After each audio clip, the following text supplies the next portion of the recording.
Ce matin, on va continuer un petit peu la même pensée qu'on a partagée dernièrement. Je crois que le Seigneur, dans le dernier mois, nous parle beaucoup sur l'aspect de, en tout cas dans mon cœur, de s'offrir à Dieu. Ce matin, on a rechanté encore le chant comme une offrande. Si on veut offrir notre vie, on veut offrir notre cœur, on veut offrir tout ce qu'on est, ce qu'on voudra être, tout ce qu'on est, nos deux mains, nos deux bras, nos pieds, notre corps, notre âme, notre esprit, tout ce qu'on est pour mieux servir le Seigneur. Et puis, dans les dernières semaines, on parle beaucoup de ça. La semaine passée, j'écoutais Pasteur Éric, quand il a partagé, il nous a amené à réaliser qu'il était un chrétien à travers les mots grecs, de la définition des mots d'un chrétien. Ce n'est pas juste un titre, ce n'est pas juste une étiquette, mais c'est une vie, c'est une offrande, c'est une vie de service, c'est une vie engagée, c'est être à la lumière de Christ. Donc, je vais vous partager le même verset. Si on peut l'avoir, on va le mettre dans la première diapositive. C'est le 4 septembre. Et je vais vous lire tranquillement. C'est Romains 12, 1. Alléluia. Mon désir ce matin, c'est de vous aider à avoir peut-être une nouvelle orientation pour votre vie, si vous n'en manquez. Alléluia. C'est pour juste vous encourager, vous influencer. C'est un peu le titre. Là. Je veux vous influencer à donner une nouvelle orientation à votre vie. Parce que je pense que la vie chrétienne, c'est beau, ça vaut la peine d'être vécu. C'est une vie d'engagement.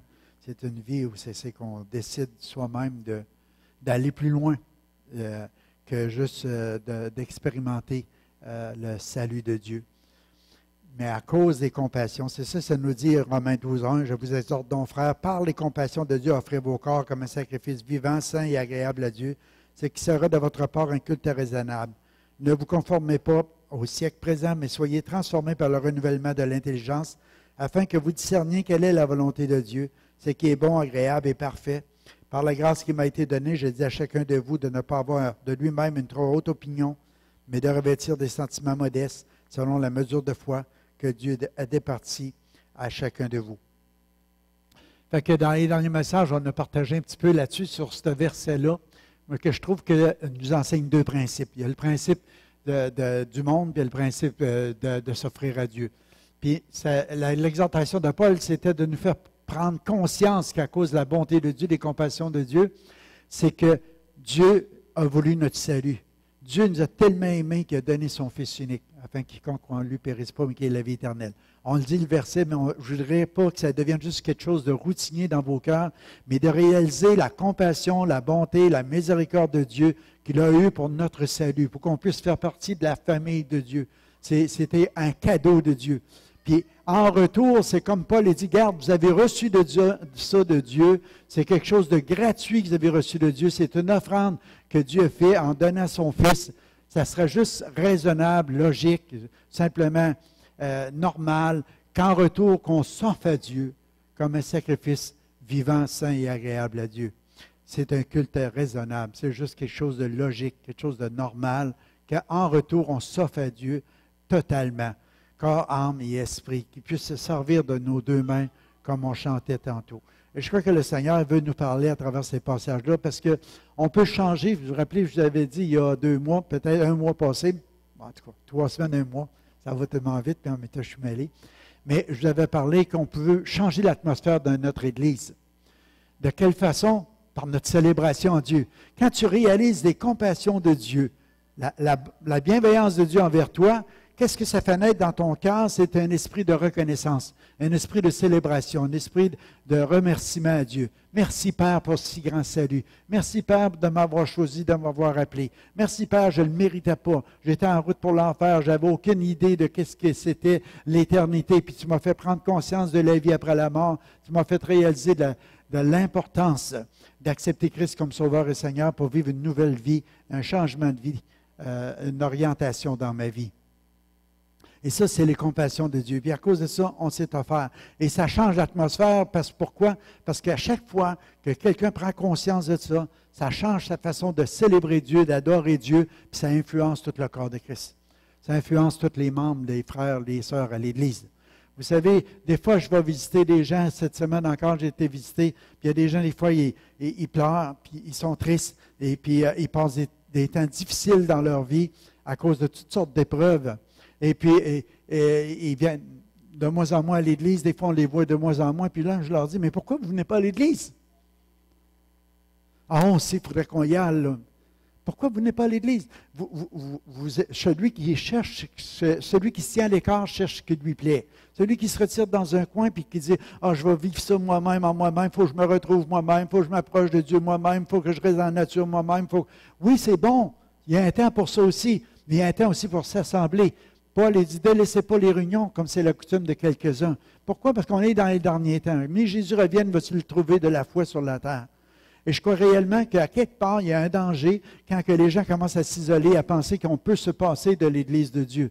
L'Église, c'est plus qu'une bâtisse. C'est de rencontrer les frères, les sœurs, c'est de voir la manifestation des dons que Dieu a départis à chacun et selon la mesure de foi que le Seigneur a donnée. On ne veut pas avoir une opinion trop forte de nous-mêmes en disant « Moi, je n'ai pas besoin des autres ». On a besoin des uns des autres. On a besoin des différents ministères. On a besoin du gars qui nous sert le café en arrière, on est tellement bénis. On a besoin de voir que quelqu'un nous accueille avec un sourire en rentrant, puis qu'on est important à ses yeux, parce que c'est pour qu'il prenne le temps de venir vers nous, nous donner la main, puis on a besoin les uns des autres. On a besoin d'être encouragés, d'être fortifiés selon les dons. On a besoin de paroles de connaissance, de paroles de sagesse, de discernement des esprits. On a besoin des dons de guérison, de délivrance. On a besoin de tous ces ministères-là dans l'Église que Dieu a donné à son corps, à chacun de nous autres.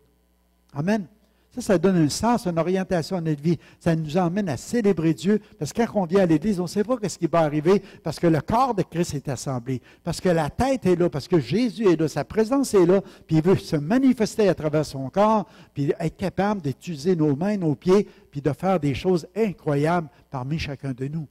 On peut changer l'atmosphère, pas juste de notre Église, mais dans nos familles, puis dans notre Amos région, dans toutes nos localités où ce que Dieu nous a placés. Pourquoi? Parce qu'on est animé de l'Esprit de Dieu. Parce que celui qui habite en nous est plus grand que celui qui est dans ce monde. Amen. Une puissance incroyable qui vient en nous par le Saint-Esprit. Alléluia. Amen. Ça, c'est. Pour que ça se produise, on avait partagé il y a 3 semaines que c'était sa présence. Il faut la cultiver, sa présence, dans nos vies personnelles, premièrement. Puis rechercher à faire sa volonté. C'est comme ça qu'on va devenir des chrétiens heureux, puis qu'on va pouvoir traverser n'importe quelle circonstance, puis garder la joie dans notre vie. Parce que ce matin, j'aimais beaucoup le chant que notre sœur chantait. Tout ce qu'on est, tout ce qu'on voudra être, tout ce que... Moi, je voyais, tu sais, à un moment donné, c'est comme les premiers croyants, les premiers chrétiens. Puis pendant un instant, je les voyais, tu sais, comme dire... tu sais, des fois, tu vois quelqu'un qui arrive avec un fusil et dit « Ah, si tu ne renonces pas à Jésus-Christ, je te tire. » Vous avez déjà vu ça, cette image-là? Ou ben non, les premiers chrétiens qui ont été mis sur les bûchers. Puis les autres, ils disaient « Regarde, moi, je sais ce que je vois. Je sais en qui j'ai mis ma foi. Je sais que si tu m'enlèves la vie présente, j'ai la vie éternelle. C'est juste l'affaire qui m'empêche de rentrer dans ma destinée éternelle, c'est mon corps. Puis je l'ai offert au Seigneur, ça appartient au Seigneur. Puis mourir, ce n'est pas une perte, c'est un plus, c'est un gain, c'est une bénédiction, parce que c'est d'aller avec le Seigneur pour toujours. Fait que si tu prends ma vie présente, tu ne peux pas prendre la vie future. Moi, je sais ce que je vois, toi, tu ne sais pas. C'est tout comme l'idée qui me venait. Pendant qu'on chantait ce chant-là, je disais, prends tout, Seigneur. La plus grande confiance que tu peux avoir dans cette vie, ou même les plus grands rêves que tu peux avoir, c'est de tout donner au Seigneur, parce que sa volonté soit faite, et non la nôtre, dans nos vies, présentes comme futures. Et c'est ça qui fait que ces chrétiens-là pouvaient être prêts à dire, Seigneur, mourir c'est un gain, prends-la ma vie, moi je sais ce que je vais. Je me rappelle d'un frère missionnaire, je pense que c'était Michel Charbonneau, qu'à un moment donné, quelqu'un est rentré quand il était en Haïti, ils ont rentré, puis ils l'ont menacé avec un fusil, tu sais, sur sa tente, puis il a commencé à leur parler, puis le monsieur a commencé à trembler comme une feuille avec son fusil. Pourtant, c'est lui qui était avec la force, avec son fusil pour le voler, puis le prendre. Tu peux prendre ce que tu veux, tu peux prendre ma vie si tu veux. Dis-moi, je sais ce que je vois, mais toi, tu ne sais pas, par exemple. Puis il a commencé à lui parler du Seigneur, comme ça, puis le gars, puis ils sont enfuis, ils sont en allés. Parce que ce n'était pas le temps de Dieu. Amen. Quand tu donnes ta vie à Dieu, Dieu est bien plus grand que toi pour la protéger et la garder, que tu lui fais confiance. Alléluia. Qu'est-ce que le Père désire par-dessus tout? Il veut notre célébration, il veut des adorateurs en esprit et en vérité. Mais par-dessus tout ça, ce que le Père demande, c'est notre consécration. C'est qu'on s'offre comme une offrande à Dieu. qu'on se donne comme une offrande à Dieu. On avait partagé aussi sur qu'on pouvait honorer le Père à travers toutes nos actions que nous posons chaque jour, si nous nous réservons pour lui, à travers toutes les activités, toutes les choses qu'on peut faire, on peut honorer le Père, on peut adorer le Père. On n'adore pas juste le Père avec le fruit de nos lèvres ou avec notre bouche. Oui, c'est une reconnaissance devant tout ce qu'il a fait pour nous par amour. Mais en retour, on s'offre comme une offrande, puis notre corps honore le Père. Toutes nos activités peuvent devenir des actes d'adoration pour Dieu. Amen. Vous avez vu, j'ai mis du golf un peu. On va aller à la prochaine. Pourquoi? Parce que c'est notre journée de golf aujourd'hui. Amen. J'espère d'être là. Ça commence à se placer. Je me suis tiré des problèmes lombaires. Là. Et puis un matin, je dis, Seigneur, il faut que tu fasses un miracle si je vais jouer au golf. Autrement, ça va être un peu stupide pour moi d'aller m'étirer là. Amen. Alléluia. Nous ne suivons pas les coutumes du monde et, comme chrétiens. Moi, je trouve que ça, c'est important parce que dans le verset qu'on vient lire, ça nous dit de ne pas se conformer au monde présent, mais d'être transformé dans le renouvellement de l'intelligence. Ça veut dire qu'il y a deux principes de vie, il y a deux modes, il y a deux façons de voir. On peut être modelé soit par Dieu, par la parole de Dieu, par les choses de Dieu, ou on peut être modelé par la pensée du monde, par les choses qui sont dans le monde. Puis ça, c'est pas bien difficile, hein, qu'à se laisser aller. On a toute l'influence des médias. On a juste à regarder tout ce qui se passe à la télévision, tout ce qui se passe avec nos iPads, nos iPhones, toutes nos iPhones, si vous voulez. Tout ce qui est là-dedans va nous influencer à vivre selon les principes de ce monde. Tandis que la parole de Dieu, elle n'a pas changé, elle va demeurer éternellement. Il n'y a rien qui va s'effacer de là-dedans. Puis Dieu il dit, moi, je veux vous modeler à l'image de Christ. À travers la parole, on est appelé à ressembler à Jésus de gloire en gloire, toujours de plus en plus comme lui. Fait qu'on ne veut pas suivre les coutumes du monde. Fait que notre but, ça devrait d'atteindre une plus grande maturité et reconnaître ce qui plaît au Père. Qu'est-ce qui plaît à mon Père? Moi, je veux plaire à mon Père. Avant de plaire au monde, je veux plaire à mon Père. Si je plais à mon Père céleste, je vais vous dire une chose, je vais sûrement plaire à ma femme, puis je vais sûrement plaire à mes enfants, puis je vais sûrement plaire à tout le monde qui va m'entourer. Et que notre premier but, ce serait de plaire à Dieu. Découvrir ce qui est bon, agréable et parfait. Découvrir qu'est-ce qui plaît au Père. De réjouir le cœur de mon Père céleste par ma manière d'être, ma manière de vivre, dans mon caractère chrétien. Qui je suis, ça plaît à mon Père. Ce n'est pas par des efforts, c'est par la transformation que l'Esprit va emporter dans ma vie. C'est comme une vie d'obéissance à Dieu. On vient devant lui, on dit, Seigneur, fais ce que tu veux dans ma vie.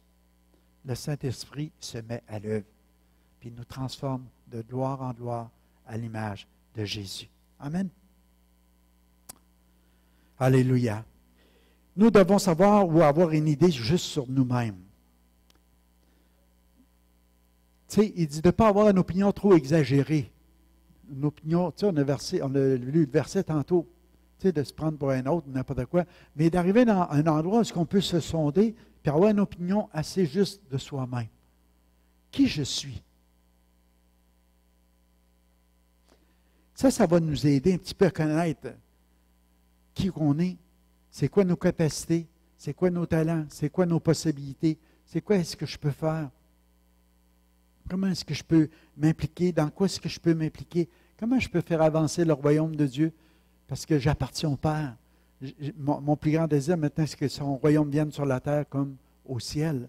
C'est que ça s'installe autour de moi, de ma vie, dans ma maison, dans mon foyer, aussi dans ma ville, un peu partout, jusque dans les nations. Je voudrais que toutes les nations deviennent des disciples du Seigneur.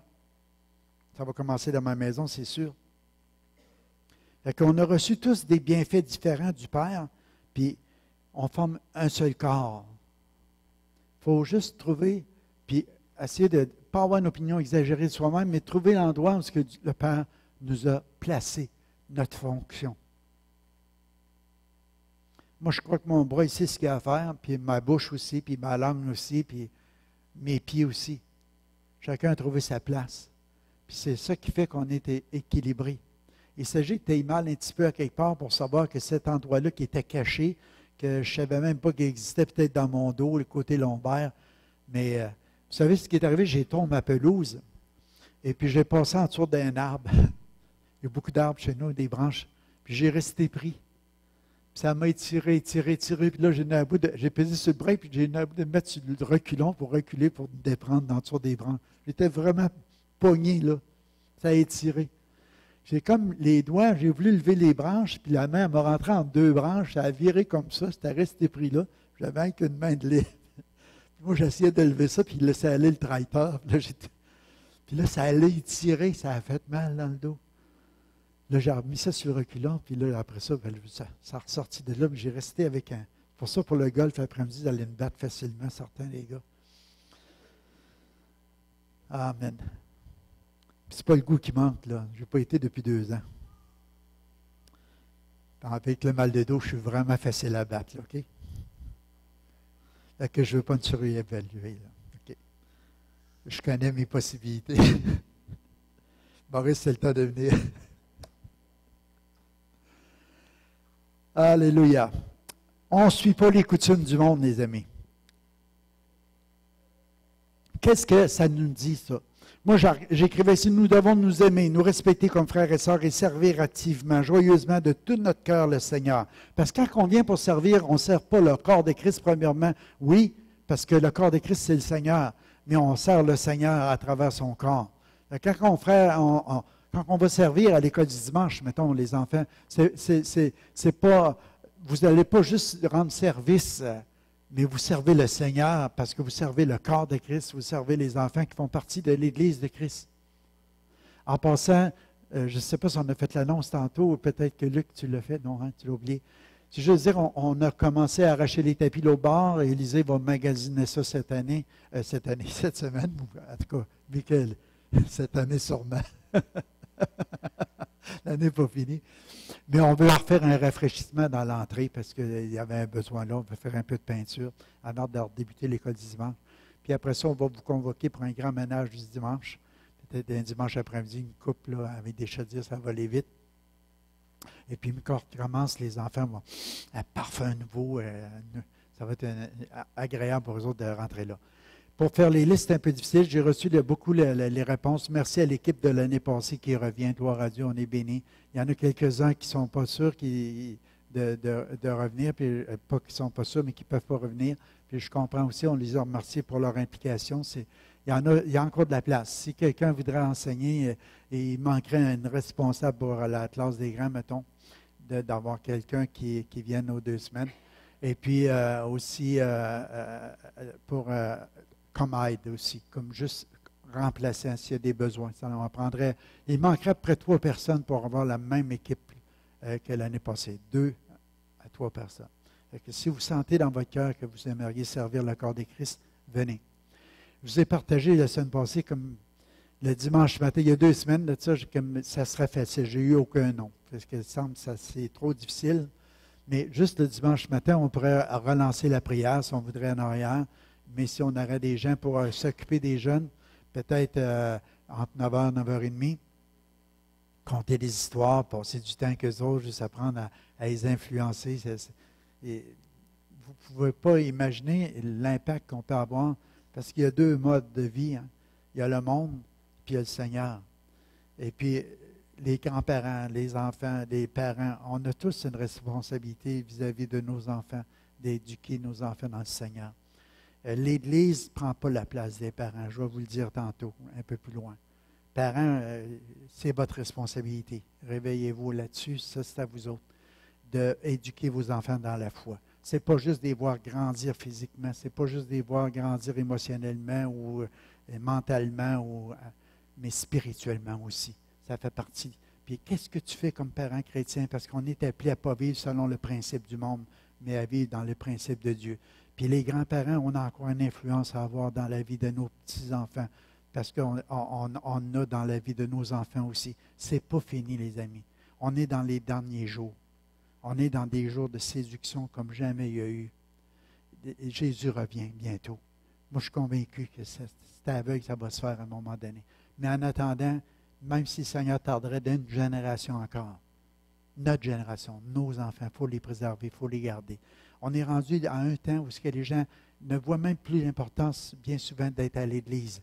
ils s'imaginent qu'être chrétien, ce n'est pas une bâtisse. C'est vrai, ce n'est pas une bâtisse.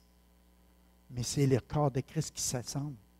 Ils ne voient plus l'importance de l'Église locale quand que Dieu a donné à l'Église les prophètes, les pasteurs, les docteurs, les enseignants, les différents ministères pour l'édification des saints. À quelle place ça va se passer? Tu penses de tout avoir ça dans ta maison sans venir à l'Église? Si on se poserait la question, là, si tout le monde serait comme moi, est-ce qu'il y aurait encore des endroits de rassemblement? Si tout le monde serait comme moi, est-ce que l'Église subsisterait? Qu'est-ce qu'il en serait? Je sais, je parle à des gens convaincus parce que vous êtes là. Je devrais parler à ceux qui ne sont pas là, mais ils ne sont pas là. Mais au moins, vous pouvez savoir que vous êtes à la bonne place. Continuez, persévérer, parce que Jésus revient. Et puis, oui, on peut dire, dans les temps des actes des apôtres, il n'y avait pas des bâtisses comme aujourd'hui. Les gens s'assemblaient dans les maisons. Pourquoi? Parce que c'était le début de l'Église. Quand ils ont commencé à se multiplier, les gens se rassemblaient au temple dans le temps du judaïsme, ils ont continué à se rassembler au temple. Pourquoi? Parce qu'il y avait besoin d'endroits, il y avait besoin d'espace. C'était grand. Puis tout de suite après, quand il y a eu des mouvements de réveil, que les gens ont commencé à se multiplier, on a commencé à chercher des endroits où est-ce qu'on pouvait loger plus que dans une maison. Sinon, tu vas toujours rester avec ton petit groupe de 7-8. Puis les différents ministères, ils se retrouvent beaucoup plus faciles dans un groupe de 3-4 000 que dans un groupe de 7-8. Peut-être tu n'auras pas l'enseignant, peut-être tu n'auras pas l'évangéliste, le docteur, tu n'auras pas l'apôtre, tu n'auras pas. Tu comprends? Juste dans ta maison. On a besoin d'avoir tous les ministères pour s'édifier, pour grandir dans le Seigneur. Fait que je vous encourage, on doit briller dans ce monde. Nous sommes là pour les autres. Nous ne sommes pas là pour nous-mêmes. Nous sommes là pour les autres. Pour ça, il dit, vous êtes la lumière du monde. Vous êtes le sel de la terre. Si on perd de notre saveur, avec quoi qu'on va assaisonner? Si le sel perd de sa saveur, qu'est-ce qu'on va mettre sur nos aliments? Si les chrétiens deviennent dilués, si les chrétiens, ça devient juste des chrétiens du dimanche, si ça devient juste des chrétiens de non. Ah, je suis chrétien, oui. Juste parce que tu as peur d'aller en enfer. Oh. C'est-tu pour ça que Dieu t'a sauvé? Pour ne pas t'aller en enfer. C'est juste ça, ta vie chrétienne. C'est merveilleux de savoir qu'on n'ira pas là. Mais je veux dire, Seigneur, il faut garder notre relation avec Dieu, notre communion, puis être outillé, puis être utilisé de la part du Seigneur. Le Seigneur désire tellement utiliser chacun de nous autres. Vous savez, les plus grands motifs, je vous l'ai dit déjà, pour servir le Père, c'est l'amour. L'amour pour le Père, l'amour pour sa famille, puis l'amour pour l'Église, l'amour pour le monde, l'amour pour les perdus. C'est l'amour. C'est ça qui nous motive à faire des choses, à travailler. Fait que remplis-nous, Seigneur. Que l'amour du Père soit déversé dans notre esprit. On va aller au prochain qui nous dit, notre ministère est plus grand, c'est d'amener nos enfants à aimer le Seigneur et à le suivre. Fait qu'on a le choix de par qui désirons-nous être modelés? Par qui? On a le choix. C'est comme le Seigneur a dit, si tu veux être renouvelé dans ton intelligence, tu vas discerner ce qui est bon, agréable et parfait, mais sinon, automatiquement, tu es dans la pensée du monde, puis tu vas vivre comme le monde. Fait qu'on peut couler tout simplement comme dans le moule du monde. Facile, le moule est long, on coule dedans. On est comme tout le monde. On va être comme tout le monde. On va avoir leurs valeurs, leurs mœurs, la mode, les habitudes, les comportements. On va vivre exactement comme eux autres. Il n'y a aucun changement. Les mêmes pensées, les mêmes façons de réagir, la même façon de vivre notre vie. Mais qu'est-ce qui plaît au Père? Comment est-ce qu'on va découvrir qu'est-ce qui est bon, agréable et parfait? Qu'est-ce qui plaît au Père? Sinon, c'est quand on veut consulter le livre. On veut entendre qu'est-ce que Dieu nous enseigne, nous dit, pour apprendre à dépendre de lui et à le servir. Alors que je vous disais, notre ministère le plus important, c'est d'emmener nos enfants à aimer le Seigneur. Vous savez, en statistique, je pense que c'est Éric Curado pourrait nous en dire ça. C'est toi qui as emmené ça il y a 2 semaines, un mercredi, le premier mercredi. Il donnait les statistiques de dire, puis il a parlé des statistiques de notre Église, puis il disait qu'on était quand même pas si pire. Moi, je trouve ça épouvantable. Que 60% des jeunes qui venaient dans notre assemblée ne suivent plus le Seigneur. il y a à peu près 10 ans, 15 ans, 20 ans, dans l'âge de Tommy, mettons, quand vous étiez jeune, là, vous étiez incroyable, gentil. On avait 100, 125 jeunes à l'école du dimanche déjà là au bar. Je ne rêve pas quand je vous dis ça. Il y avait 55 jeunes qui s'étaient inscrits à l'école ACE il y a plus que 20 ans, quasiment maintenant. Des jeunes qui aimaient le Seigneur, c'est plus que quasiment qu'on est encore dans l'Église des dimanches. 125 jeunes qui allaient l'autre bord à l'école du dimanche. Puis dans tous ces jeunes-là, il y en a qui ont été exposés à l'école chrétienne, merci Seigneur. Mais ce n'est pas l'école qui a fait d'eux autres des chrétiens. Puis ce n'est pas l'école du dimanche qui fait d'eux autres des chrétiens. Ce n'est pas en mettant des meilleurs professeurs, puis en changeant tout le ministère d'éducation chrétienne qui va faire que les jeunes vont être des chrétiens. Alors, savez-vous ça? C'est qu'est-ce qui se passe dans la maison? Ça commence là. Nous autres, on est juste une extension. Ce n'est pas 3/4 d'heure par semaine à l'école du dimanche que tout à coup, tu vas former un chrétien, puis le reste de la semaine, il est modelé comme le monde, puis il pense comme le monde, puis il va à l'école du monde, puis il est influencé par ses amis, puis par toutes les choses du monde. C'est dans le foyer que ça commence. Pour ça, la nécessité d'avoir des cultes de famille, on va en parler un petit peu en finissant. C'est tellement important. Tout ce que vous allez investir dans la vie de vos enfants. Ah, eux autres, moi, je n'ai pas ce don-là. Moi, je n'ai pas ce talent-là. Écoute, si tu es capable d'en faire des enfants, tu es capable de les mettre au monde, tu es capable d'être assis avec eux autres, puis de leur parler de Jésus.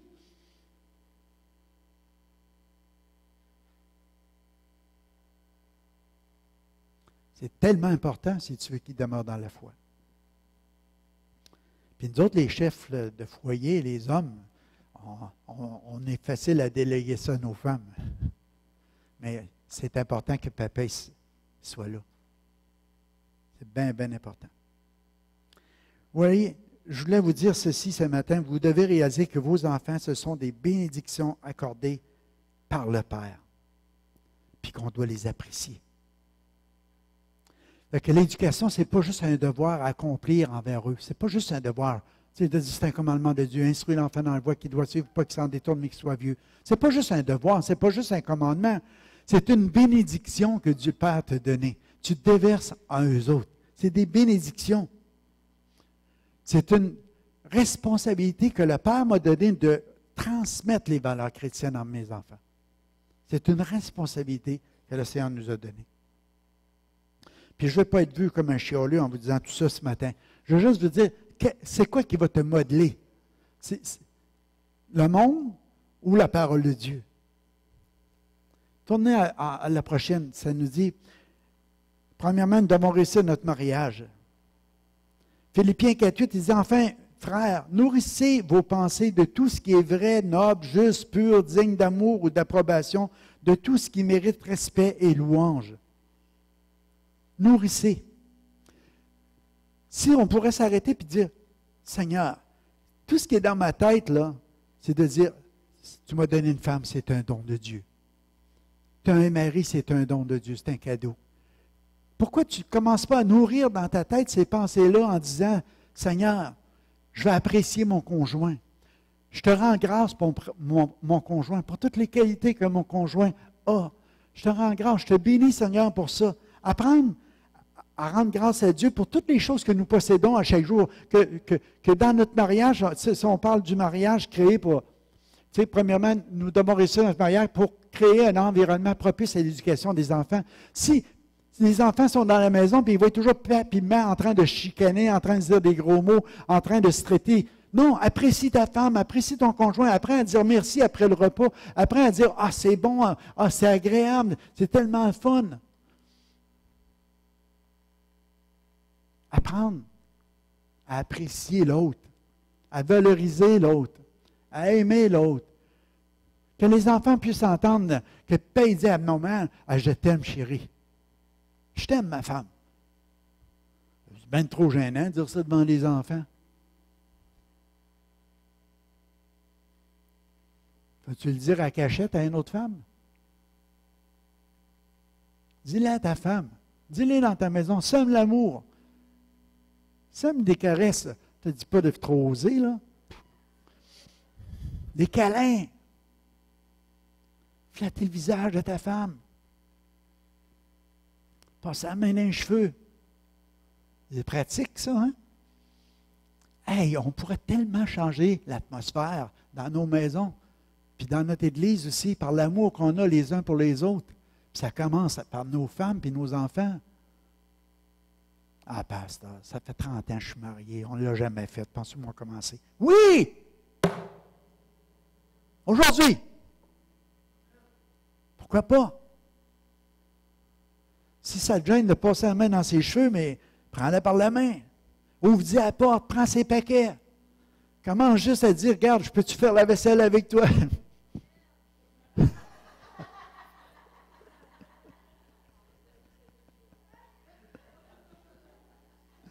Hey les gars, achetez la vaisselle, vite.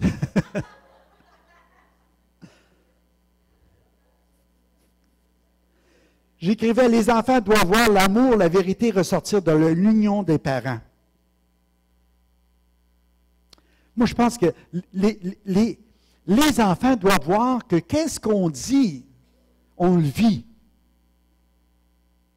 Nos déclarations de foi. Hey, moi, j'aime Dieu. Et comment est-ce que tu le vis, ça? Moi, j'aime l'Église. Comment tu le vis? Donnes-tu l'exemple à tes enfants? Est-ce que les enfants disent deux mondes?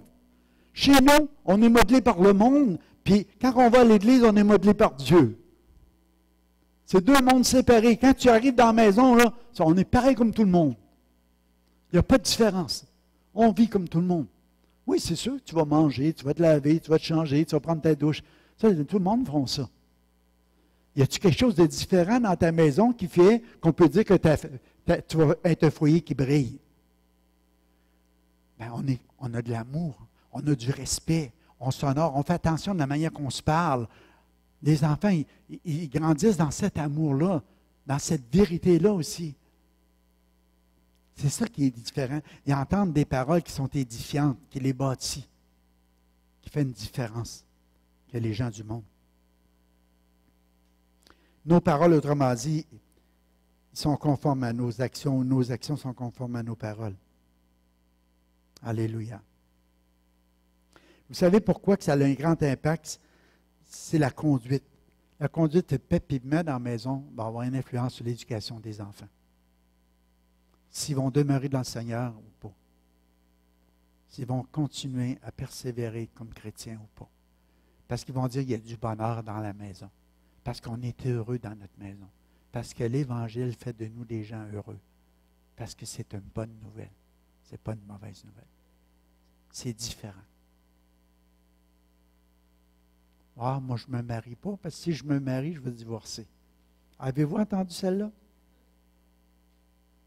Comme si c'est le fait de se marier qu'on va se divorcer. On ne se marie pas, on va être heureux. Je vais vous dire, on a bien plus peur de l'engagement plus qu'autre chose. Parce que si je me marie, là, puis si on se divorce, bien, la moitié de mes biens va partir. On part avec l'idée que ça ne marchera pas. On n'a pas réalisé que c'est pour la vie. C'est un engagement jusqu'à la mort nous sépare. Puis on peut bâtir notre bonheur. On peut faire notre bonheur. Vous comprenez? Pourquoi vivre malheureux quand on peut être heureux? C'est que ça nous donne de vouloir vivre malheureux, au lieu de profiter des petites joies à chaque jour que Dieu nous donne, puis de dire merci Seigneur pour ça. Merci pour la vie, merci pour le mouvement, merci pour l'être, merci pour ma maison, merci pour mon mari, merci pour mes enfants, merci pour les choses que tu as permis que j'aille. Au lieu de penser à ce que je n'ai pas, pourquoi que je ne dis pas merci pour ce que j'ai? Puis d'apprécier. La vie serait bien plus facile. Vos enfants, il y aurait une atmosphère différente dans la maison. Peut-être que vous faites tout ça là, ce matin. Moi, je veux juste vous exhorter. OK? Fait que si ça ne s'adresse pas à toi, pas de problème. Tant mieux. L'homme et la femme sont appelés à croître personnellement dans le Seigneur. Le mariage, c'est deux personnes saines qui sont ensemble. Puis sont appelés à maturer tous les deux dans le Seigneur. Ça veut dire que l'homme comme la femme, il faut qu'il ait une relation avec Dieu. Il faut que tu te nourrisses de la parole de Dieu. Il faut que tu prennes des temps avec Dieu. Pas juste un. Toi, ma femme, tu as du temps en masse, mettons. Autrefois, on disait ça. Mais c'est pas vrai, elle travaille au bout. Ben, tu faisras mon culte à ma place. Moi, je n'ai pas le temps, moi, de travailler. À 7 heures, il faut que je sois parti. Alors, ça ne faisera pas de toi un gars mature. Du temps, c'est à nous autres d'en trouver. Je te parle, on ne peut pas en rajouter, c'est sûr, là, mais on peut bien le remplir, de la façon qu'on le passe. Si je te dirais matin, là, écoute, là, la chasse à l'orignal s'en vient, mais tu n'auras pas le temps d'y aller, c'est bien de valeur. Hein? Qu'est-ce que tu vas faire pour pouvoir y aller? Éric, tu n'iras pas. J'ai hâte de voir ça. Comment il reste de temps avec la chasse? 3 semaines? 2 semaines? 2 semaines. Un matin, je voyais des gars, là, je l'ai rencontrés, là. Ils ne s'en venaient pas à l'église, pas en tout. Il y avait le 4 roues, le troc, puis ces gars-là s'en vont tous dans le bois. Ils s'en vont tous préparer la chasse. Je suis certain qu'il y en a qui ont déjà commencé. J'ai rencontré un de mes amis dernièrement. On était jusqu'à Indian Tower. On a commencé à jaser avec. Il a ouvert son petit téléphone intelligent, puis il a commencé à nous montrer les vidéos qu'il a prises. Incroyable, des orgnales. Éric, tu aurais capoté si tu aurais vu ça. Incroyable. Il y en avait. Les autres, ils placent 3 blocs de sel. Un haut de même, un comme ça, puis un peu plus bas. Parce qu'il y a des petits, des moyens et des grands. Ils veulent que toute la famille vienne. Ça me fait un portrait de l'Église, non? Ça vaut à peine de la chasse. C'est un portrait de l'Église. Tu veux attirer les grands, les moyens et les petits. Il faut que les trois soient capables de prendre leur sel. En tout cas, quand je voyais ça, je disais, gars, ils sont intelligents, les gars. Pour attirer l'orgnal, ils ont mis un paquet de caméras partout. Ils filment ça. Des gros, des moyens, des petits. Tu vois tout. Puis il y en a. Il est tout excité. Il dit, cette année, il dit, comme ça, il dit, je ne descends même pas. C'est vrai? Je ne dirais pas le nom parce que c'est quelqu'un qui venait à l'église déjà. Mais il dit ça, c'est merveilleux pour moi. Il dit, à chaque fois que je vais là, je m'approche de Dieu tellement. Puis je le crois. Je le crois, tu es tout seul dans le bois. Moi, je me rappelle, la dernière fois que j'étais à chasse à l'orgnal, je venais d'accepter Jésus. Ça fait longtemps, 1978. Ça, mettons 78, 79, l'automne 78. J'arrivais là avec ma Bible, mon Nouveau Testament. Là, on avait une watch en l'air, puis on surveillait. Moi, je lisais ma Bible. Là, mon chum qui était avec moi, il était fâché après moi. Il dit, comment tu veux voir les orgnales? Tu as toujours le nez là-dedans. Et tu as raison. La dernière fois que j'y étais. Puis je n'ai pas contre le fait qu'on y aille. Hein. On peut lire notre Bible même là aussi pour la méditer. Après ça, j'allais à la chasse à l'outarde et au canard. J'aimais ça comme un malade. La dernière fois, j'étais avec Jean-Marie, on était couchés sur le bord. On avait mis nos fausses outardes. On lisait. Les outardes ont atterri. C'était juste dans les canards. C'était au canard, cette fois-là. Ils ont atterri dans l'eau. Et on a regardé, ils étaient tous là. On a dit, pour moi, on va arrêter de les tuer. À un moment donné, on va à la chasse à l'outarde. On rentre dans la cabane, on commence à jaser. On finit, on jasait du Seigneur. On finit par s'endormir. On se réveille, les outardes étaient atterris dans le milieu des fausses outardes. Ils ont parti. On dit, c'est plus pour nous autres, la chasse, pour moi. Là, il va nous rester le petit gibier. Là, il faudrait que je recommence à y aller pour y aller avec Jérémie. Ça ne dit plus rien de les tuer. Ils viennent dans ma cour à cette heure. Ils restent là, pareil. Je ne sais pas pourquoi. Mais ce que je veux vous dire, c'est juste qu'il y a des belles choses qu'on vit à la chasse. Il y a du bon temps. On peut se rapprocher de Dieu à travers ça. On peut aller s'isoler, puis la nature nous parle de Dieu, parce que la Bible nous dit, ils sont inexcusables. Ayant regardé tout ce que Dieu fait dans la nature, et puis de ne pas reconnaître Dieu. Fait que moi, je crois réellement que, moi, vous avez ma bénédiction. Allez à la chasse, les gars. Puis si vous n'avez trop, ramenez-moi-en. En tout cas. Mais ce que je veux dire, c'est que non, moi je pense que c'est un temps où c'est une bénédiction. C'est comme aller en vacances, c'est bon. Mais passez pas votre vie dans le bois, par exemple. Parce que vous avez une femme, parce que vous avez des enfants, ils ont besoin de votre présence à la maison. Et on a besoin de votre présence aussi à l'Église. Puis les enfants doivent voir qu'il y a des priorités qui sont établies par papa, par maman. Puis c'est important, ces priorités-là dans leur vie.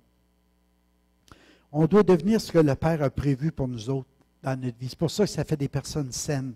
Quand tu entretiens une relation avec le Père, ça fait de toi un chrétien saint. Puis c'est ça qui fait que tu vas pouvoir être ce que le Père voulait pour toi. Amen.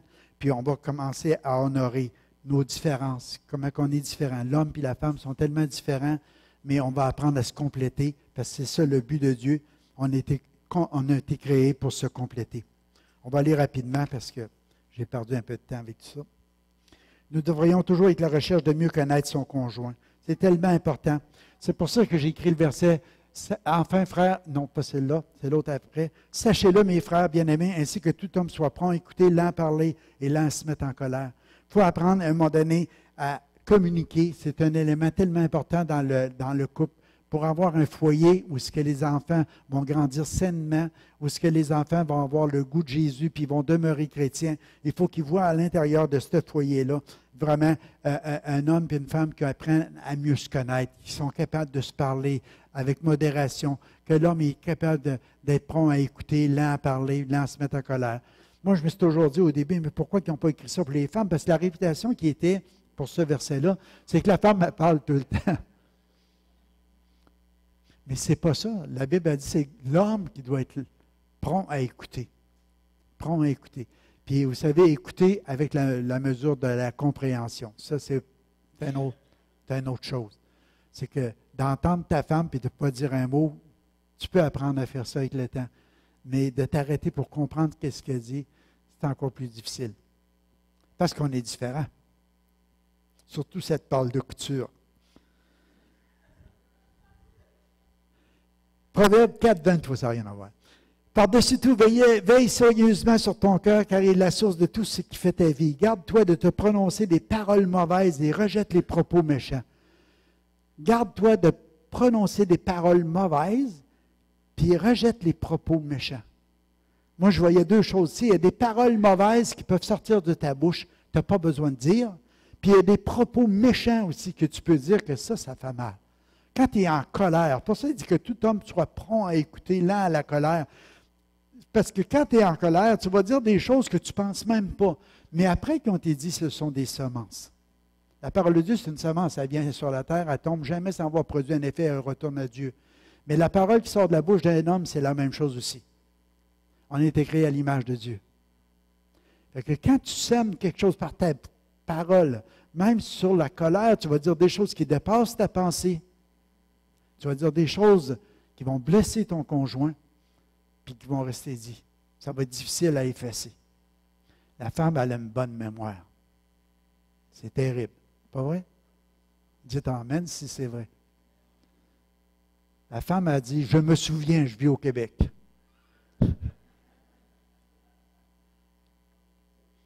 L'homme, lui, pas qu'il est imbécile, là, pas en tout.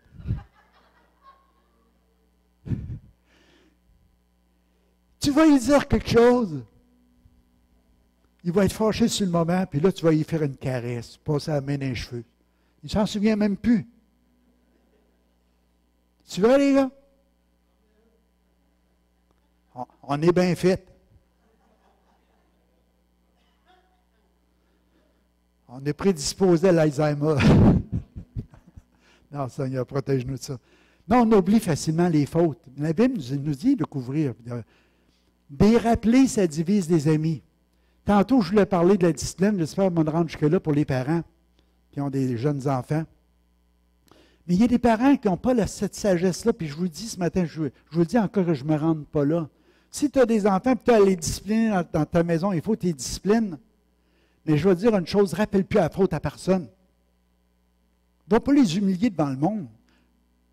Arrive pas en disant, bon, elle a fait ça, puis quand j'ai fait ça, puis là, arrive. Si tu veux, tu vas briser, tu vas faire du mal. Il ne faut pas que tu rappelles. C'est fini, c'est réglé. Même si tu as à reprendre quelqu'un, prends-le à part. Hey, qu'est-ce que tu as fait là? Tu as manqué une règle. C'était établi, c'était vraiment correct. Puis laisse-toi pas manipuler par ton enfant en disant il y avait une conséquence à qu'est-ce que c'est que je t'avais dit, puis on va l'appliquer. Ah non, non, papa, non, fais pas ça, les grosses larmes. Non, on va le faire.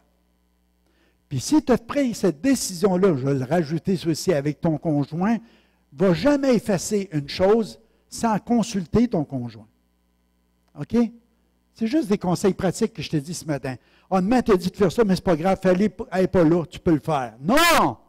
Tu viens de briser quelque chose. Pourquoi ils ne viendront plus à l'église plus tard? Ça va être un peu à cause de ça. Quand tu établis quelque chose, établis-le. Sois plutôt quelqu'un de cool. Tu veux dire, tu peux être pas être drastique, établis des règles. Si un soir, tu dis, on se couche à 7h30 parce qu'il y a de l'école, puis les enfants, ils disent, papa, à soir, on voudrait aller jusqu'à 8h. Hey, chérie, c'est que tu en penses? On est-tu à soir, on va être cool pour asseoir. Parce qu'il y a quelque chose, il y a un événement, il y a quelque chose qui est là qu'on peut le faire. Ça, c'est correct. Mais si tu dis à ton enfant de ne pas toucher à ça, puis il touche, mais regarde, il y a des conséquences. Je t'avais instruit, je t'avais dit, si tu fais ça, puis tu la refais, on va appliquer la conséquence. Non, non, papa, je ne le ferai plus. On applique la conséquence. Il faut que tu t'en souviennes. C'est-tu trop? Mais je te dis, si tu fais ça, tu vas avoir des meilleurs résultats. Autrement, là, si tu n'établis rien dans ta maison, tu es en train de dire à tes enfants, tu ne les aimes pas. Tu es en train de leur dire qu'ils ne sont pas importants pour toi. Pas assez importants pour que tu t'arrêtes à vouloir dire, on a des règles d'établir, on a des disciplines d'établir, c'est pour le bien-être de tout le monde. Puis on veut pas, on veut instruire l'enfant dans la voie qu'il doit suivre pour lui qu'il soit plus vieux, il ne s'en détourne pas. C'est juste l'amour. Il ne s'en détournera pas plus vieux, si tu le fais. Mais si tu ne le fais pas, il va s'en détourner. C'est le Seigneur qui nous exhorte à ça ce matin, je vais vous dire. Moi, je crois. Vous devez donner l'exemple par des paroles modérées et respectueuses, en revenant à la pensée des 2 principes de vie de réussir notre mariage. Les parents vont donner l'exemple à leurs enfants par des paroles modérées et respectueuses entre eux autres. Si les enfants ils voient que papa respecte maman, puis maman respecte papa, ils vont se respecter entre eux autres, puis il va y avoir une atmosphère dans la maison qui va être propice à répandre l'Évangile, parce qu'on va la vivre. Amen. Je sais que tout est correct chez vous, là, mais c'est juste pour vous exhorter. Il faut bien dire quelque chose, hein? Je prêche. On va aller au suivant. Notre plus grand désir est de les voir suivre les voies du Seigneur pour la durée de toute leur vie. Nous devons réaliser que des présences des parents est indispensable à la santé des enfants à tous les niveaux. Parents, tu dois être là. Pas juste à la maison, mais partout. Tes enfants doivent avoir la priorité dans ta vie partout où que tu es.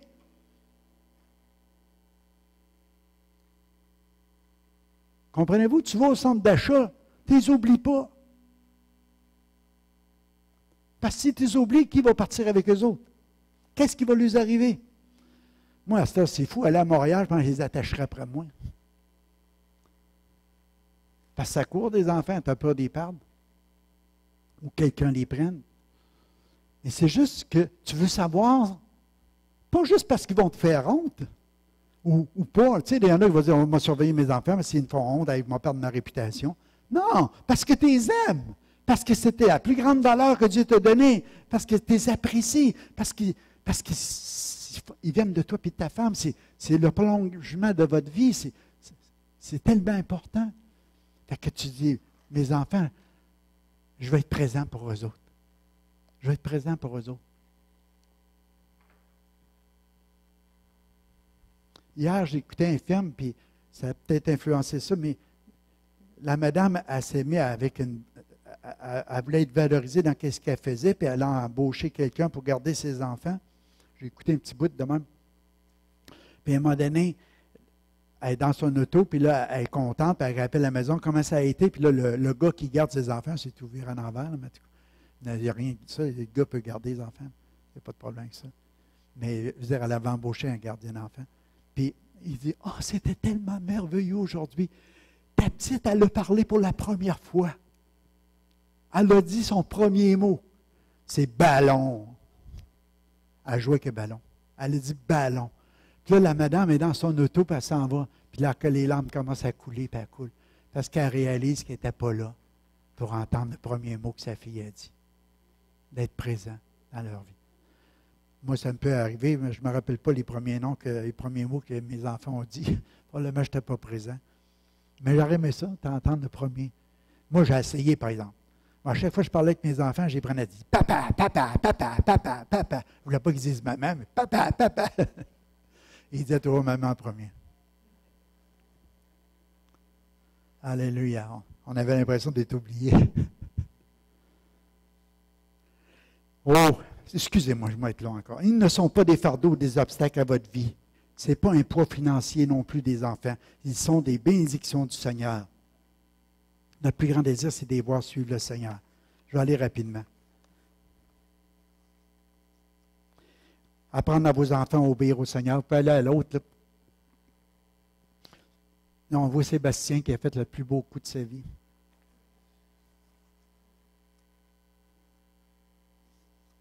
Peut-être juste signaler, parce que je ne le prêcherai pas, mais vos enfants ont besoin de connaître des limites imposées. Puis, ils ont besoin aussi d'être entourés, même s'ils font des erreurs, parce qu'ils ne sont pas parfaits, vous le savez aussi. Ils ont besoin d'être avertis et même d'être corrigés. Vous savez, moi je pense qu'il y a un temps pour chaque chose, mais avant de corriger, moi j'ai vu des parents des fois, puis je n'ai pas dit un mot, là, mais on dirait qu'ils inventent les conséquences à mesure qu'on les offense. Pas ce que vous me comprenez de dire. Il arrive de quoi? Bon, qu'est-ce que je vais lui donner comme pénitence, celui-là, parce qu'il vient de faire quelque chose, là, ça n'a pas de bon sens. On dirait que ce n'est pas réfléchi. Et puis c'est là que ça peut être dangereux. Tu peux même, sur l'effet de la colère, faire des choses. Mais c'est comme si ce n'est pas pensé en disant que ton enfant, tu penses qu'il est parfait, ils ne feront jamais des affaires de même. Mais plutôt, tu les avertis. Plutôt, tu les enseignes, tu les gardes.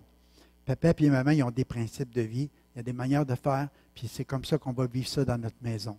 Puis qu'est-ce qu'on vit dans notre maison? Après ça, on va le vivre aussi à l'Église, puis on va le vivre ailleurs. On le vit partout, parce que c'est des principes établis. Puis si on ne les vit pas, bien là, regarde, on t'instruit, on va aussi te corriger. Puis il va y avoir des conséquences, ça va être ça. Déjà, c'est établi. Il n'y a pas de surprise. C'est bien plus facile quand on sait où est-ce qu'on va. Amen? Puis après ça, mais surtout, si on brisait une règle, puis ils ont besoin d'être corrigés ou quoi que ce soit, bien, ramenez pas ça à personne d'autre. Je termine juste avec la dernière, on va sauter.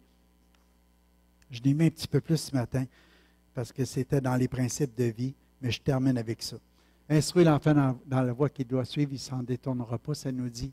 Je voulais juste vous emmener une pensée du culte en famille, que je trouve que c'est important, parce que le deuxième verset de 2 Timothée, là, en allant rapidement, et je garde le souvenir de ta foi sincère, cette foi qui se trouvait déjà chez ta grand-mère, Loïse, et ta mère Eunice. À présent, elle habite aussi en toi, et j'en suis pleinement convaincu. Moi, je crois qu'ils n'ont pas mis ce verset-là pour rien dans la Bible. Si la grand-mère a eu une influence sur sa fille, elle a une influence aussi sur son enfant, sur le petit enfant. Puis il y a une influence familiale qui est là. Il y a une atmosphère familiale qui fait que cette foi-là s'est transmise de la grand-mère à la fille, à aller jusqu'à Timothée. Fait que comment pensons-nous voir le royaume de Dieu venir sur la terre si nous oublions de former des disciples avec nos propres enfants? On peut avoir à cœur de dire, jusqu'au bout du monde, on veut voir des disciples, mais dans notre propre maison, est-ce qu'on a des gens qui se sont disciplinés pour suivre le Seigneur, qui sont disciplinés dans le Seigneur? Fait que, j'essaie juste de vous faire réfléchir, je termine vraiment avec ça, ces dernières pensées. Imagine des parents qui ne font pas de culte. Ils n'enseignent pas, ne corrigent pas, ne reprennent pas leurs enfants. Puis ils veulent en faire des disciples. Pensez-vous que c'est logique? Tu veux faire des disciples, mais pas d'enseignement, pas de discipline, pas de correction, pas d'instruction, rien. Laissez à vous autres même. Vous n'aurez pas des disciples dans vos maisons, c'est sûr. Ce n'est pas compliqué faire un culte. Regardez, je me suis arrêté hier à penser comment ça pourrait se faire chez nous, là, mettons. Mais là, je n'ai plus d'enfants. Peut-être ma femme. OK. Alors, il va pour ça. Moi, je ne peux pas chanter. Moi, je dis souvent, c'est le fun de commencer un culte par chanter. Tu mets un CD. Mettons, tu te dis, moi, je ne suis pas capable de chanter. Mets-toi un CD. Le gars va chanter mieux que toi, tu as juste à le chanter moins fort. Vous lisez un miracle de Jésus. Il y en a plein. Il va dire, tu vas en avoir pour plusieurs semaines. Qu'est-ce que tu fais après? Tu dis aux enfants, essayez de mimer ça. Pense pas qu'ils vont avoir du plaisir. Tu vas essayer de mimer un miracle de Jésus. Comment ça s'est passé? Qu'est-ce que tu fais après? Tu enseignes un principe biblique. Après ça, qu'est-ce que tu peux faire? Tu peux partager en famille. Qu'est-ce qui vous est arrivé de mieux aujourd'hui? Qu'est-ce qui t'est arrivé de mieux aujourd'hui à ton école, à la maison, au travail, autant pour papa, pour maman, il faut que tout le monde embarque. Qu'est-ce qui est arrivé de mieux aujourd'hui? Ça, c'est pour créer la reconnaissance. On va dire en prière, tantôt, merci Dieu pour la bonne chose qui m'est arrivée aujourd'hui. Qu'est-ce qui t'est arrivé le pire aujourd'hui? Il arrive des choses de pire. Peut-être s'écraser le petit doigt. On va prier pour Bobo. Après ça, on va prier ensemble. On demandait à Dieu de guérir pour le pire, que ça aille mieux encore demain. Je suis en train de vous dire que vous pouvez alimenter votre culte. Vous pouvez rendre ça agréable et pratique. Puis apprendre à prier à vos enfants, à demander au Seigneur, puis à être reconnaissant aux enfants pour les choses qui nous arrivent. Vous pouvez aussi développer des projets avec vos enfants.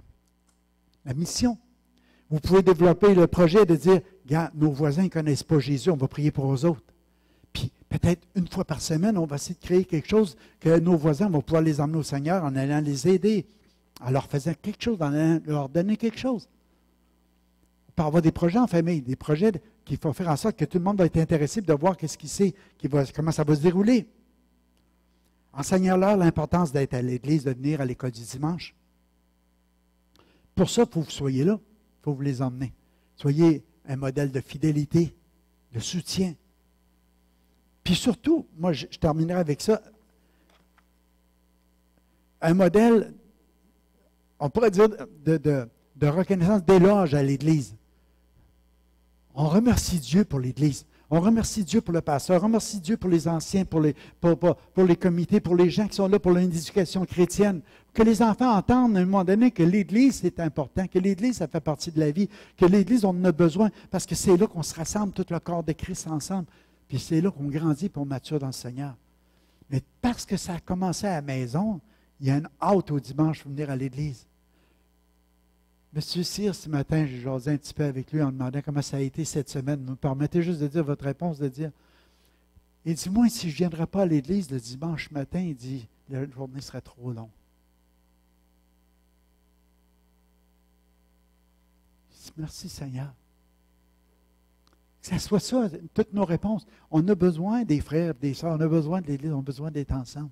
Ça devient comme une belle communauté. C'est excitant. Puis les gens, quand ils vont voir, je vous parle des gens du dehors, quand ils regardent à l'Église, puis ils voient une Église épanouie, des familles épanouies, des gens heureux, des gens contents d'être là, ils ont le goût de venir ici. C'est juste normal. Mais pourquoi que tant d'enfants ne fréquentent plus l'Église? Ce n'est pas nécessairement à cause de l'Église. C'est à cause de ce qui s'est passé à la maison. Comment on était avec eux. Comment on a vécu notre mariage. Comment on a vécu notre relation avec toute la famille.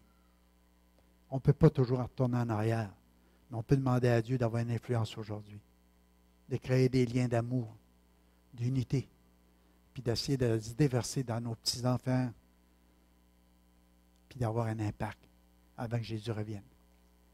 Puis vous savez, ce n'est pas plus difficile d'emmener un enfant au Seigneur que d'emmener un vieux.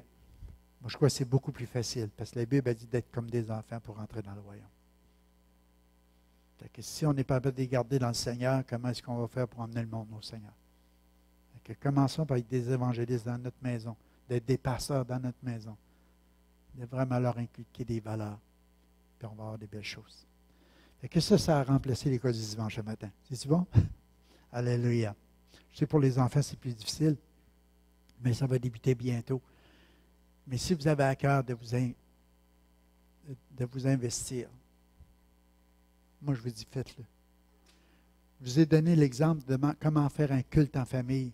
Vous ne pensez pas que le dimanche matin, c'est quelque chose qui peut se faire avec les enfants?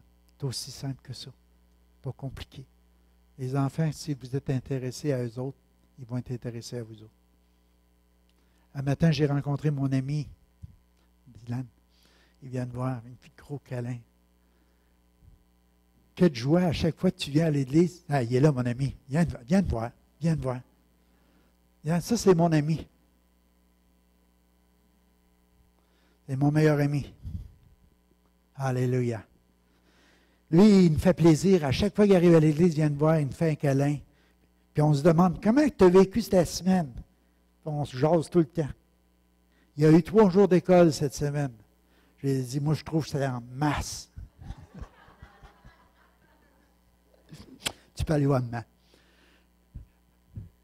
Moi, je trouve que j'étais en masse. Je trouve que ça aurait été long plus que ça, en tout cas.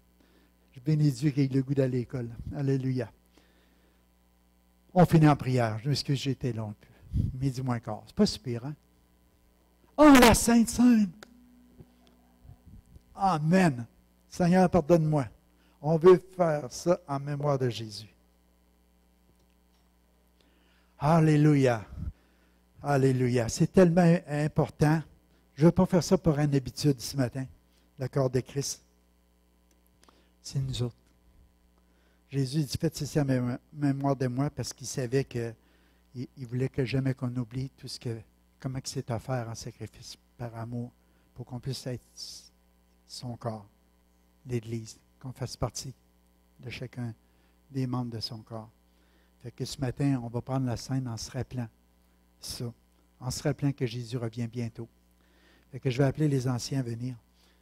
Alléluia. Puis on va terminer en prenant la scène ce matin. Puis après ça, on faisait une prière pour que le Seigneur relève tous nos malades. Alléluia. Madame Mercier va mieux en passant. Continuez à la garder en prière. Alléluia. Alléluia. On va prier ce matin. Seigneur, tu nous as dit le dernier jour de la semaine, Seigneur, quand tu étais assemblé avec tes disciples, tu as pris du pain, tu l'as béni, tu l'as rompu, tu l'as donné à tes disciples en disant, prenez et mangez-en tous, car ceci est mon corps, qui est livré par amour pour vous. De même, après le repas, tu as pris la coupe et tu l'as béni, Seigneur. Tu as dit, buvez-en tous, car ceci est mon sang, répandu pour effacer l'iniquité de nous tous. Quand on veut te rendre grâce ce matin, Seigneur Jésus, de t'avoir offert en sacrifice par amour pour nous. Nous aussi, ce matin, Seigneur, nous voulons nous offrir, Seigneur, à toi, comme des instruments de justice, Seigneur, entre tes mains, comme un sacrifice saint, vivant et agréable à toi. Que merci, Père, pour ce privilège qu'on a de prendre la scène en se rappelant tout ce que tu as fait par amour pour nous. Amen. Alléluia. Alléluia. Merci, merci. Alléluia.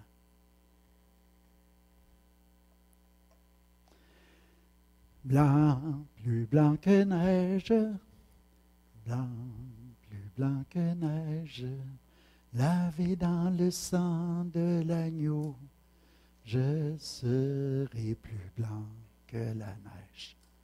Alléluia. S'il y a du péché ce matin, d'iniquité dans ta vie, demande au Seigneur de pardonner. Vous savez, le Seigneur dit, si nous confessons nos fautes, il est fidèle et juste pour nous pardonner tout péché, toute iniquité. C'est tellement important quand on prend la scène qu'on réalise le corps de Christ. Si on a quelque chose contre quelqu'un, il faut apprendre à se pardonner les uns les autres comme Christ nous a pardonné. Dans la même mesure, apprendre à pardonner. Seigneur, je ne peux pas prendre la scène en voulant quelqu'un. Il faut que je pardonne. Il faut que je sois purifié dans mon cœur. Sinon, la Bible nous dit que beaucoup peuvent être malades. Même il y en a qui sont morts à cause qu'il y avait ce manque de pardon-là. Ça les a tellement affectés, ça a affecté même leur vie, leur corps. Et c'est important comme corps de Christ qu'on soit à l'exemple de Jésus. Pardonne-leur, Père, ils ne savent pas ce qu'ils font. Qu'on ait la même attitude. Amen. Alléluia. Alléluia. Je m'excuse d'avoir été long. Le matin, j'avais l'impression que j'ai été long. Alléluia. J'aime pas être trop long. Alléluia. Puis les amis, on se rappelle ce que Jésus a fait pour nous. Il a tout donné sa vie pour qu'on soit une belle famille, qu'on soit unis ensemble. Alléluia. Alléluia. Merci Jésus. Alléluia. Merci Seigneur. Donc on va s'élever ensemble ce matin. La Bible nous dit, par ces meurtrissures, nous sommes guéris. Et que, Seigneur, je te prie de relever tous nos malades ce matin, donne une bonne santé à notre Église, Seigneur, à chaque membre de notre corps. Amen. Prenons ensemble le pain. Merci, Jésus. Merci, Seigneur Jésus. Merci. On te rend grâce, Seigneur. Alléluia. Alléluia. Alléluia. On veut annoncer le retour de Jésus ce matin. Jésus vient bientôt. Prenons-le ensemble. Merci, Seigneur. Merci pour ton sang versé, Seigneur. Merci, Seigneur, pour la belle famille que nous sommes, Seigneur. Merci, Père. On apprécie. Amen. Alléluia.